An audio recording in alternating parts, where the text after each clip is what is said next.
Hey, could you step up a bit with the housework? My husband greeted me with a frown as I walked through the door after a long day at work. I'm sorry, I sighed, feeling the weight of exhaustion settling in my bones. I've been swamped lately. I promise it's just a phase. Bear with me a little longer. Between the constant overtime and deadlines, I barely have a moment to spare for chores. I've been squeezing in laundry whenever I can, and the vacuuming. Well, I managed to give the living room a quick once-over in the mornings, but it's tough to tackle much else late at night. And meals. It's mostly been meal prep or takeout. I know I'm dropping the ball on the home front, and it's eating away at me. My name's Michelle. At 29, I'm navigating the grind of office life. Jake, my husband, unexpectedly popped back into my life about 3 years ago. We were classmates in middle school, but it wasn't until a chance encounter at a cafe that we reconnected. Small towns have a funny way of bringing people together, and there he was, sitting at a table adjacent to mine, like a scene ripped from a comic book. I couldn't help but wonder if it was fate.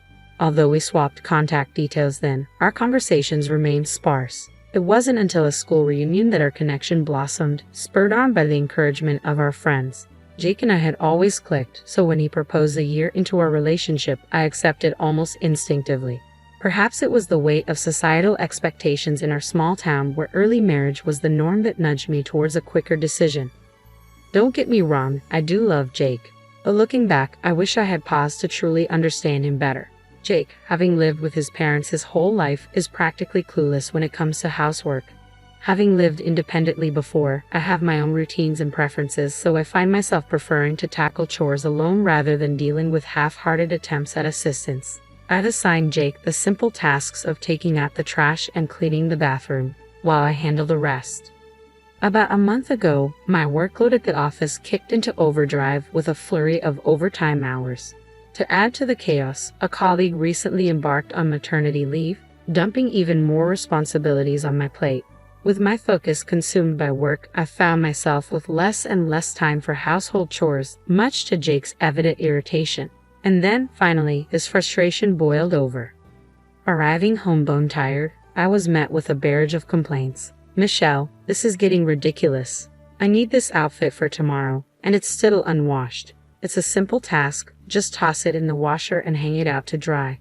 Why is that so hard? I hadn't managed to get to the laundry yesterday due to a late return home, and the morning rush left no room for it either. And yet another night of takeout, he lamented as I walked through the door. I work late again, and this is what I come home to. I'm sorry, but Jake wasn't about to simmer down.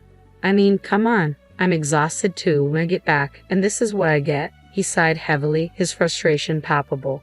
His words ignited a fire within me.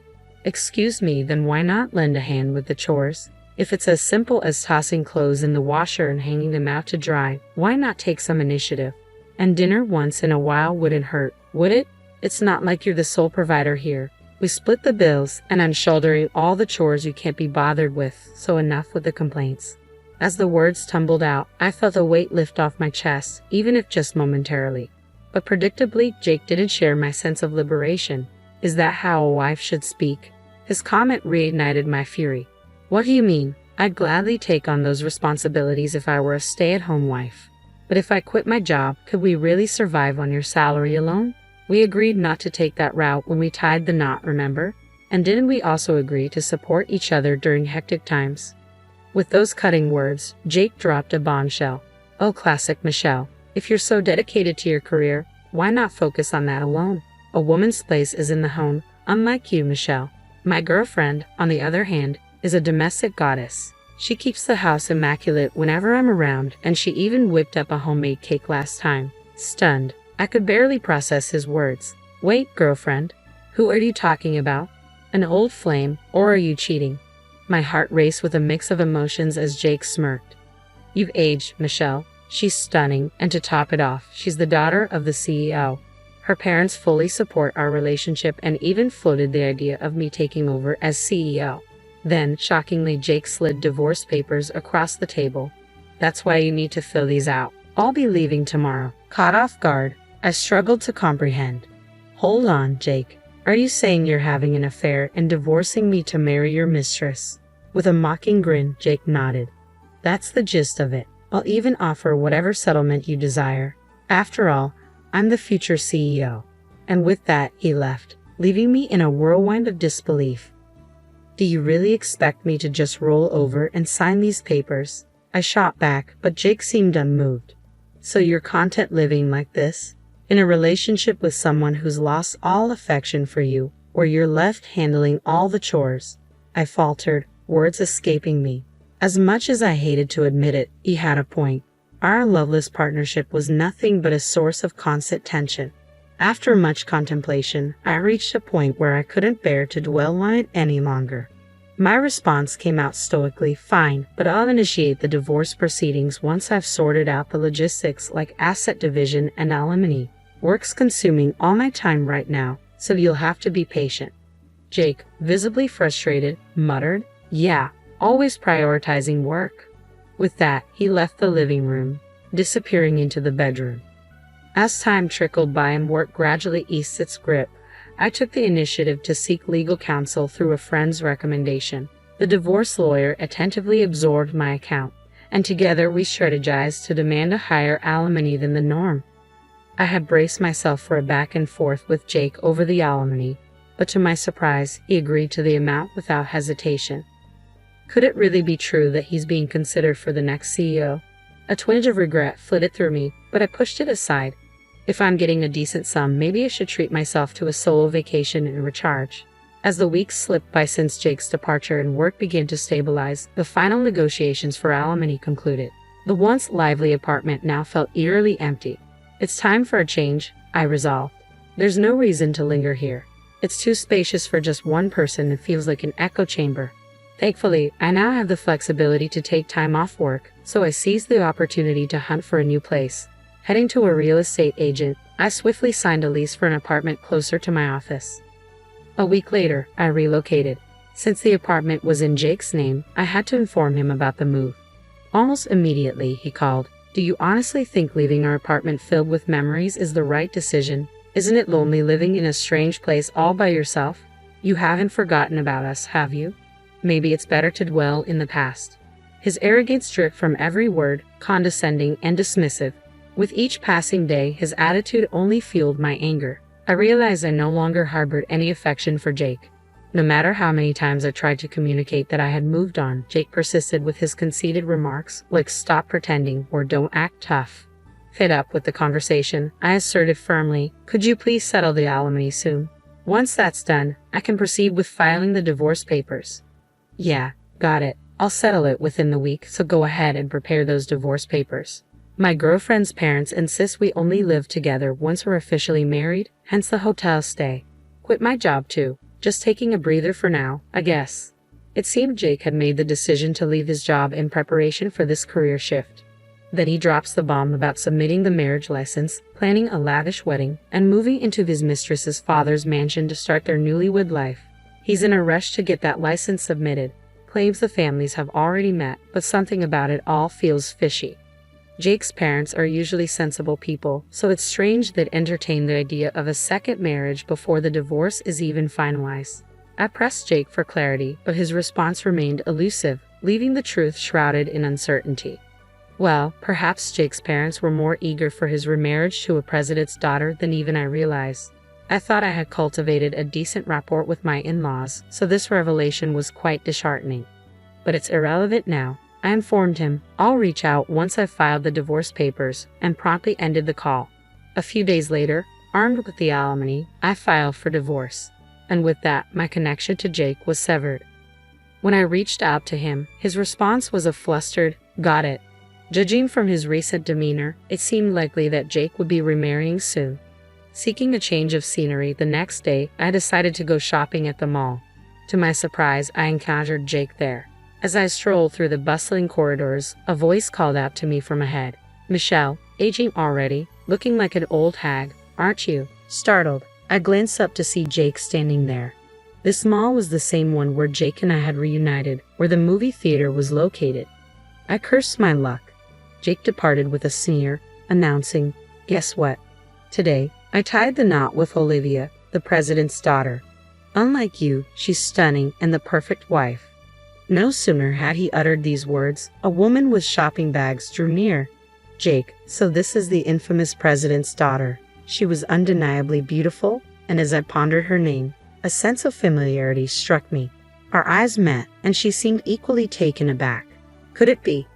While I observed her, Jake, completely oblivious, kept on talking. Olivia's family owns the company, in case you didn't know. Paying no heed to Olivia's subtle urging to leave, Jake proceeded to enlighten me about her family. I'm set to become the next CEO of their company. Pretty unbelievable, right? At that moment, I couldn't contain my laughter. Jake stared at me blankly, while Olivia avoided meeting my gaze. So you've already remarried, huh? Good for you. She's quite the catch. Doesn't seem like we're the same age at all. As the words left my lips, Jake appeared puzzled. Understandable, since I had just commented on the age of his new wife without any prompting from him. I couldn't help but continue laughing. My condolences. With that, I turned away from Jake and started walking. But despite Olivia's efforts to hold him back, Jake hurried after me. Michelle, what's going on? You seem to know her. I explained that we both attended the same high school. We were classmates, though you wouldn't recognize her just by looking at her face. Jake was taken aback. It's great you found yourself such a beautiful wife, but then again, she ought to be, considering the amount of money she's spent on plastic surgery.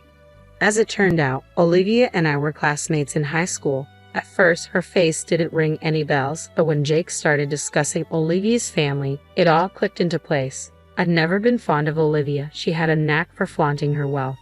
Back in school, I had a bit of a reputation thanks to my achievements in the sports club, and it seemed Olivia didn't appreciate that. She used to taunt me, claiming I lacked femininity because of my involvement in sports, among other things. Olivia had a habit of putting others down, which earned her the disdain of many of our classmates. During our recent class reunion, Olivia's absence didn't stop her from being the hot topic. Word had it she underwent plastic surgery to address her facial insecurities and had since become a fixture on the party circuit. Remember the girl Jay referred to as ugly when he saw on a graduation album? I distinctly recall informing him that she was the CEO's daughter. At that memory, Jake's complexion turned ashen. I wouldn't trade it for all the money in the world, he had scoffed.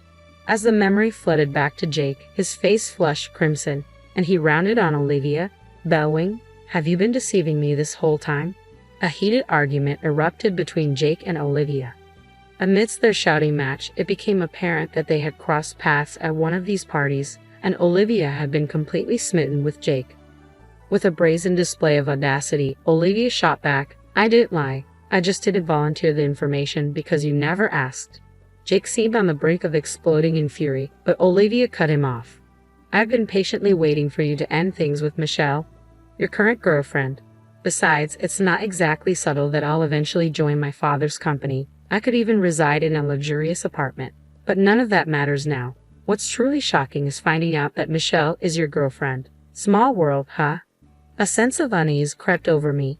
"Hold on, does Olivia not realize you're divorced?" Jake attempted to hush me, but I disclosed that I had been married to Jake and had just initiated divorce proceedings the day prior. Olivia was rendered speechless. Pressing on, I added, "In fact, I spoke with Jake's mother yesterday to inform her of the divorce. She insisted she had no knowledge of any remarriage, let alone any meeting with Olivia's parents. Initially, I had contemplated identifying Jake's mistress and seeking compensation from her. However, since Jake had agreed to a settlement higher than the market rate, I hadn't bothered pursuing his affair further, but to discover he was concealing his marital status. That's marital fraud, isn't it?" Their faces drained of color, and they exchanged tense words, but I decided it was time for me to exit the scene. A few days later, I received a message from Olivia through one of our classmates. "Please keep this between us," she pleaded, along with a sum of money she labeled as compensation for my troubles. It felt more like hush money, but truth be told, I had no intention of spreading the word. And getting paid for my silence was an unexpected perk. During our conversation, Olivia vented her frustrations about Jake. It seemed the parents Jake had presented for the meet and greet weren't actually his biological parents. They had been hired from a family rental service. I was taken aback by the existence of such a service, but it left me pondering whether Jake's intentions were genuinely directed towards Olivia, or if he was merely after the CEO position. Though Olivia was in love with Jake, it was unclear if Jake was genuinely attracted to Olivia or just enticed by her looks and status. After beginning their marital life, Olivia quickly revealed she couldn't handle any household chores. In his frustration, Jake discovered that her clean house and homemade cakes had all been the work of a housemaid. Their marriage fell apart almost instantly, and Olivia filed for divorce, suing Jake for marital fraud. Despite the hush money, Olivia let everything slip, enraging her father.